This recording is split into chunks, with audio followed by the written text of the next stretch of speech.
800 ವರ್ಷಗಳ ಇತಿಹಾಸವುಳ್ಳ ದೇವಾಲಯ ಪುನರ್ ಪ್ರತಿಷ್ಠಾಪನೆ. ಶ್ರೀಕೋಟೆ ಮಾರಮ್ಮ ದೇವಿ ಮತ್ತು ಕೊಲ್ಲಾಪುರದಮ್ಮ ಮೂಲ ದೇವರುಗಳ ಪುನರ್ ಪ್ರತಿಷ್ಠಾಪನಾ ಮಹೋತ್ಸವ. 2 ಕೋಟಿ ವೆಚ್ಚದಲ್ಲಿ ನಿರ್ಮಿಸಲಾದ ಸುಂದರ ನೂತನ ದೇವಾಲಯ. ಶ್ರೀಕೋಟೆ ಮಾರಮ್ಮ ಹಾಗೂ ಕೊಲ್ಲಾಪುರದಮ್ಮ ಕಟ್ಟಡ ನಿರ್ಮಾಣ ಸಮಿತಿಯಿಂದ ಏಪ್ರಿಲ್ 29ರಿಂದ ಮೇ 1ರವರೆಗೆ ನೆರವೇರಲಿದೆ ಧಾರ್ಮಿಕ ಪೂಜಾ ಕಾರ್ಯಕ್ರಮಗಳು. ಇನ್ನು ದಿವ್ಯ ಸಾನ್ನಿಧ್ಯವನ್ನ ಸಿದ್ದರಬೆಟ್ಟ ಶ್ರೀಮಠದ ವೀರಭದ್ರ ಶಿವಾಚಾರ್ಯ ಸ್ವಾಮೀಜಿ ಹಾಗೂ ಯಲರಾಂಪುರ ಶ್ರೀಮಠದ ಹನುಮಂತನಾಥ ಸ್ವಾಮೀಜಿಯವರು ವಹಿಸಲಿದ್ದಾರೆ. ಸಮಿತಿ ಆಯೋಜಿಸಿದ್ದ ಸುದ್ದಿಗೋಷ್ಠಿಯಲ್ಲಿ ಅಧ್ಯಕ್ಷ ಎಡಿ ಬಲರಾಮಯ್ಯ ತಿಳಿಸಿದರು. ಪಟ್ಟಣ ಸೇರಿದಂತೆ ಸುತ್ತಮುತ್ತಲಿನ ಗ್ರಾಮಸ್ಥರು ಹೆಚ್ಚಿನ ಸಂಖ್ಯೆಯಲ್ಲಿ ದೇವಿಯ ಕೃಪೆಗೆ ಪಾತ್ರರಾಗಲು ಮನವಿ ಮಾಡಿದ್ದಾರೆ. 29/4/2025 ಮಂಗಳವಾರದಿಂದ 1/5/2025 ಗುರುವಾರದವರೆಗೆ ಪಟ್ಟಣದಲ್ಲಿ ಮಾಂಸ ಆಹಾರ ಮಾರಾಟ ನಿಷೇಧಿಸಲಾಗಿದೆ. 48 ದಿನಗಳ ಕಾಲ ವಿಶೇಷ ಪೂಜೆ ಪುನಸ್ಕಾರಗಳು ನಡೆಯಲಿವೆ. ದೇವಸ್ಥಾನದ ಪ್ರಧಾನ ಅರ್ಚಕ ಶ್ರೀಧರಾಚಾರ ಮಾತನಾಡಿ, ಕೋಟೆ ಮಾರಮ್ಮ ದೇವಿಯ ಇತಿಹಾಸವೇ ಗೋಚರ. ಕೋಟೆ ಮಾರಮ್ಮನಿಗುಂಟು ಮೈಸೂರಿನ ನಂಟು. ಆಗಿನ ಮೈಸೂರಿನ ರಾಜಮನೆತನದ ಶ್ರೀ ನಾಲ್ವಡಿ ಕೃಷ್ಣರಾಜ ಒಡೆಯರು ಕೋಟೆ ಮಾರಮ್ಮ ತಾಯಿಯನ್ನ ನಮ್ಮ ಪ್ರಾಂತ್ಯಕ್ಕೆ ನೀಡುವಂತೆ ಕೇಳಿದರು.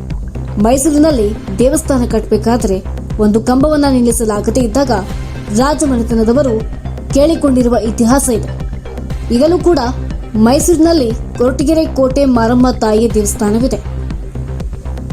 ಇನ್ನು ಉದ್ಘಾಟನಾ ಸಮಾರಂಭಕ್ಕೆ ಗೃಹ ಸಚಿವ ಡಾಕ್ಟರ್ ಜಿ ಪರಮೇಶ್ವರ್, ಕೇಂದ್ರ ಸಚಿವರಾದ ವಿ ಸೋಮಣ್ಣ, ಸಹಕಾರ ಸಚಿವ ಕೆಎನ್ ರಾಜಣ್ಣ, ಶಾಸಕರಾದ ಟಿಬಿ ಜಯಚಂದ್ರ, ಸಿ ವೀರಣ್ಣ, ಮಾಜಿ ಸಚಿವರು ಆರ್ ರಾಜೇಂದ್ರ, ವಿಧಾನ ಪರಿಷತ್ ಸದಸ್ಯರು ಭಾಗಿಯಾಗಲಿದ್ದಾರೆ.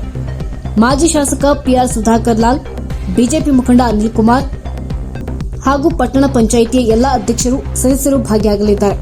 ಗ್ರಾಮದ ಗೌಡರು, ಪಣಗಾರರು, ಕೈವಾರದವರು, ಸಂಘ ಸಂಸ್ಥೆಗಳು, ಸದ್ಭಕ್ತರು ಭಾಗವಹಿಸಲಿದ್ದಾರೆ.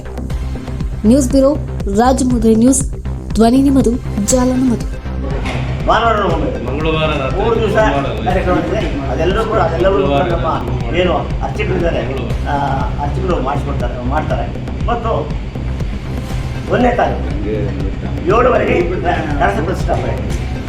ಆ ಕಳಸ ಪ್ರತಿಷ್ಠಾಪನೆಗೆ ಏನು ಸಿದ್ದರಬೆಟ್ಟ ಸ್ವಾಮೀಜಿ ಮತ್ತು ಹನುಮಂತ ಸ್ವಾಮಿ ಇಬ್ಬರು ಬರ್ತಾರೆ. ಅವರ ಜೊತೆಯಲ್ಲೂ ಕೂಡ ನಮ್ಮ ಏನು ನಾವು ಇವತ್ತು ಇನ್ವಿಟೇಷನ್ ಆಗಿದ್ದೀವಿ ನಮ್ಮ ಮಂತ್ರಿಗಳು, ಆ ಮಂತ್ರಿಗಳು ಒಂದು ವಿಶೇಷ ಆಹ್ವಾನ ಎಲ್ಲರೂ ಕೂಡ ಇವತ್ತು ಬಂದು ಅದನ್ನು ನೋಡ್ತಾರೆ. ಮತ್ತು ವಿಶೇಷವಾಗಿ 29ನೇ ತಾರೀಕು ಊಟದ ವ್ಯವಸ್ಥೆ ಇದೆ, 30ನೇ ತಾರೀಕು ಊಟದ ವ್ಯವಸ್ಥೆ ಇದೆ, 1ನೇ ತಾರೀಕು ಟೇಬಲ್ ಊಟ. ಏನು ಈ ಬೀದಿಯಲ್ಲಿ ಏಕೈಕ ಸುಮಾರು 4,000 to 5,000 ಜನಕ್ಕೆ ಊಟ ಹಾಕಿ ವ್ಯವಸ್ಥೆ ಮಾಡಿದ್ವಿ. ಅದಕ್ಕೂ ಕೂಡ ಯಾರೋ ಒಬ್ಬರು ದಾನಿಗಳು ಬಂದಿದ್ದಾರೆ, ಜಗನ್ನಾಥದ ದಾನಿಗಳು ಕೂಡ ಬಂದಿದ್ದಾರೆ. ಇನ್ನು ಅದಾದಮೇಲೆ ನಮ್ಮ ಏನು ಚಾರಿಟಬಲ್ ಟ್ರಸ್ಟ್ ಅವರು ಕೂಡ ನಮಗೆ ಭಾಳ ಬರೋಡಿ ಸಹಾಯ ಮಾಡಿದ್ದಾರೆ. ಮತ್ತು ನಮ್ಮದು ಕಟ್ಟೆಗಣಪತಿ ಇದೆಯಲ್ಲ, ಅವರು ಕೂಡ ಇಲ್ಲಿ ಸಹಾಯ ಮಾಡಿದ್ದಾರೆ. ಅನೇಕ ಸಂಘ ಸಂಸ್ಥೆ ಮಾಡಿದ್ದಾರೆ ಬಿಡಿ, ಹೇಳ್ಬಾರ್ದು. ಅನೇಕ ಸಂಘ ಸಂಸ್ಥೆಗಳು ಮತ್ತು ಮಹಿಳಾ ಸಂಘಗಳು ಎಲ್ಲರೂ ಕೂಡ ನಮ್ಮ ಜೊತೆಗೆ ಕೈ ಜೋಡಿಸಿ ಮತ್ತು ಈ ಮಠಕ್ಕೆ ದೇವಸ್ಥಾನ ಬಂದಿದೆ. ಆಮೇಲೆ 29 ಅನ್ನಸಂತರ್ಪಣೆ ಇರುತ್ತೆ, 30 ಅನ್ನಸಂತರ್ಪಣೆ ಇರುತ್ತೆ, 1ನೇ ತಾರೀಕು ವಿಶೇಷವಾಗಿದೆ ಅವತ್ತು. ಆಮೇಲೆ ವಿಶೇಷವಾಗಿ ಇಲ್ಲಿ ಏನು ದೇವ್ರು ನೋಡ್ಕೊಂಡು ಈಚೆಗೆ ಬರ್ತಾರೆ, ಕೈ ಮುಗಿದು ಬರ್ತಾರೆ, ಅವರಿಗೆಲ್ಲೂ ಕೂಡ ಲಡ್ಡು ವಿತರಣೆ ಕೂಡ ನಾವು ಮಾಡ್ತೇವೆ. ವಿಶೇಷವಾಗಿದೆ ಅಂದರೆ ಅದು ಎಂಟೈರ್ ಟೌನು ಲೈಟ್ನಲ್ಲಿ ಇರಬೇಕು ಅಂತ ತೀರ್ಮಾನ ಮಾಡಿದರೆ, ಎಂಟೈರ್ ಟೌನು ಲೈಟ್ನಲ್ಲಿ ವಿಜೃಂಭಿಸ್ತದೆ ಮತ್ತು ಫ್ಲೆಕ್ಸ್ಗಳು ವಿಜೃಂಭಿಸ್ತದೆ. ಮತ್ತು 3 ಕಡೆ ಜೋರಾಗಿ ಬೆಳಗ್ಸಾಗ್ತದೆ. ಅಂದರೆ ಇದು ಆರ್ಚ್ ನೇಮ್ ಬೋರ್ಡ್ ಆಗ್ತದೆ. ಮತ್ತು ಇಲ್ಲಿ ದೇವಸ್ಥಾನ ತುಂಬ ವಿಶೇಷವಾಗಿರುತ್ತೆ ಅಂತ ಆಗ್ತದೆ. ಒಂದು ಸ್ವಲ್ಪ ಹಿನ್ನೆಲೆ ಹೇಳ್ಬಿಡಿ. ಆವಾಗ ಬರೀ ಎನ್ಸ್ ಬಗ್ಸಿದ್ರು, ಸುತ್ತಲೂ 3 ಗೋಡೆ, ಬರೀ ಬಂಡೆಗಳು. ಆಗಿನ ಕಾಲದಲ್ಲಿ ಈ ಅಮ್ಮನ ಪರಿಚಯನೇ ಇಲ್ಲ. ಈ ಊರು 16 ಹಳ್ಳಿ ಇದಕ್ಕೆ ಒಕ್ಕಲು ಇದ್ದಿದ್ದು.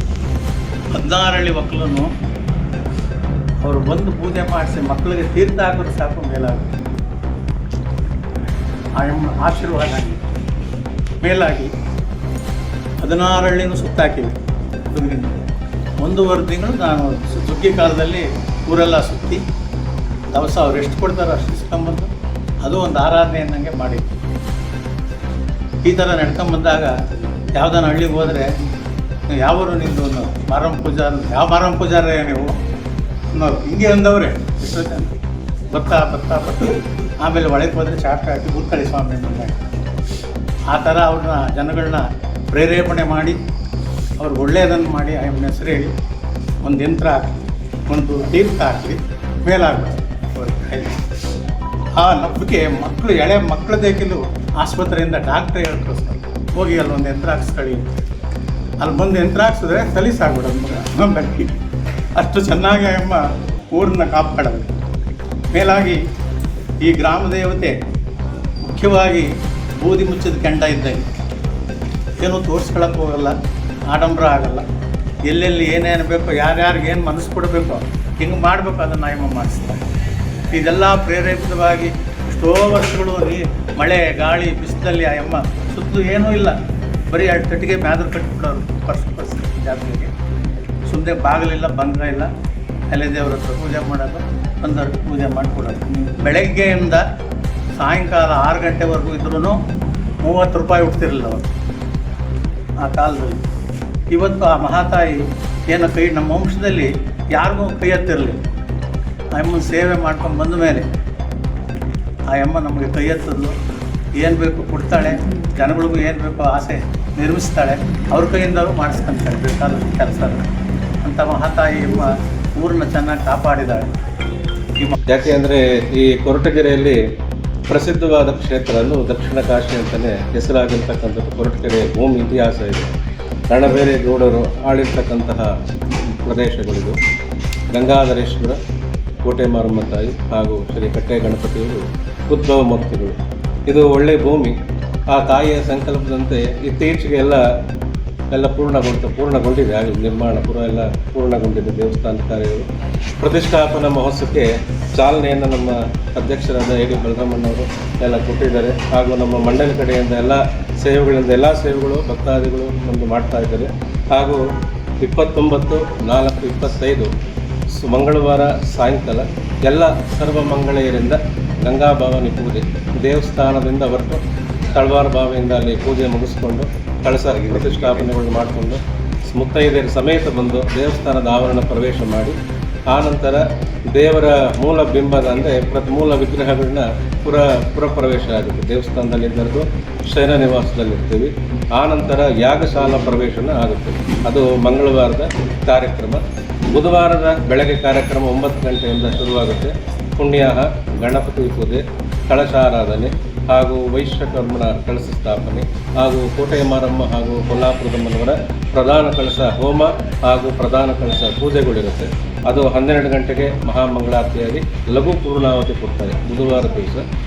ಬುಧವಾರ ಮಧ್ಯಾಹ್ನ ಬ್ರೇಕ್ ತೊಗೊಳ್ತಾರೆ. ಅಂದರೆ 4 ಗಂಟೆವರೆಗೂ ಪೂಜೆ ಇರಲ್ಲ. ತಿರ್ಗ ಸಂಜೆ 4:30ರಿಂದ 10 ಗಂಟೆವರೆಗೂ ಪ್ರತಿಯೊಂದು ಹೋಮನೂ ನಡೆಯುತ್ತೆ. ಎಲ್ಲ ಸೂಕ್ತಗಳು ಹೋಮಗಳು ಮಾಡ್ತಾರೆ. ನವಗ್ರಹ ಕಳಶಗಳ ಆರಾಧನೆ ಹೋಮಗಳು ಮಾಡ್ತಾರೆ. 10 ಗಂಟೆಗೆ ಪೂರ್ಣಾವತಿ ಲಘು ಪೂರ್ಣಾವತಿ ಕೊಟ್ಟು ಒಂದು ಪ್ರಸಾದ ವಿನಿಯೋಗ ಬುಧವಾರ ದಿವಸ ರಾತ್ರಿ ಇರುತ್ತೆ. ಹಾಗೂ ಗುರುವಾರ ಮುಖ್ಯವಾದ ದಿವಸ 1ನೇ ತಾರೀಕು ಕಾರ್ಮಿಕರ ದಿನಾಚರಣೆ. ಅದು ಭಕ್ತರಿಗೆ ಅನುಕೂಲ ಆಗಲಿ ಅಂತ ಗೌರ್ಮೆಂಟ್ ಅದನ್ನು ಸಿಗುತ್ತೆ. ಎಲ್ಲರೂ ಬಂದು ತಾಯಿ ದರ್ಶನ ಮಾಡಿ ಆವತ್ತಿನ ದಿವಸ ಬೆಳಗ್ಗೆ ಬ್ರಾಹ್ಮಿ ಮುಹೂರ್ತದಲ್ಲಿ ಮೂಲ ದೇವರುಗಳ ಪ್ರತಿಷ್ಠಾಪನೆ ಆಗುತ್ತೆ. ಅಷ್ಟಬಂಧನ ಇರುತ್ತೆ.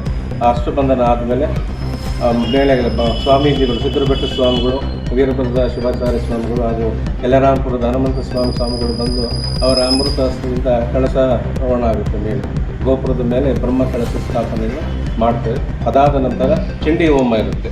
ಆ ಚಂಡಿ ಹೋಮದಲ್ಲಿ 12 ಗಂಟೆ 11:30 ಶುರುವಾಗುತ್ತೆ. 12:00ವರೆಗೆ ಮಹಾಪೂರ್ಣಾವತಿ ಕೊಡ್ತಾರೆ. ಆ ಪೂರ್ಣಾವತಿ ಟೈಮಲ್ಲೂ ಸ್ವಾಮಿಗಳು ಇರ್ತಾರೆ. ಆ ಪೂರ್ಣಾವತಿ ನಂತರ ಅಷ್ಟಾವಧಾನ ಸೇವೆ ಎಲ್ಲ ಸೇವೆಗಳು ಮುಗಿದು ಮಹಾಮಂಗಳಾರತಿ ಮಾಡಿ ಪ್ರಸಾದ ವಿನಿಯೋಗ ಆಗುತ್ತೆ. ಇವತ್ತಿಂದು ಇಷ್ಟು ಪ್ರತಿಷ್ಠಾಪನಾ ಅಂದರೆ ಗ್ರಾಮ ದೇವತೆ ಕೋಟೆ ಮಾರಮ್ಮ ಹಾಗೂ ಕೊಲ್ಲಾಪುರದಮ್ಮನ ನೂತನ ದೇವಾಲಯದ ಪುನರ್ ಪ್ರತಿಷ್ಠಾಪನಾ ಮಹೋತ್ಸವ ಗುರುವಾರ 1 ಗಂಟೆಗೆ ಮುಕ್ತಾಯವಾಗುತ್ತೆ. ಇದಾದ ಸೇವೆಯನ್ನು ನಮ್ಮ ಅಧ್ಯಕ್ಷರಾದ ನಮ್ಮ ಮಂಡಳಿ ಕಡೆಯಿಂದ ನಡೆಯುತ್ತೆ. ಎಲ್ಲ ಭಕ್ತ ಮಹಾಶಯರು ಬಂದು ದೇವಿಯ ದರ್ಶನವನ್ನು ಪಡೆದು ಪ್ರಸಾದ ವಿನಿಯೋಗ ಆಗ್ತಿದೆ. ಪ್ರಸಾದ ಸ್ವೀಕಾರ ಮಾಡಿ ಧನ್ಯರಾಗಬೇಕಾಗಿ ಸವಿನಯ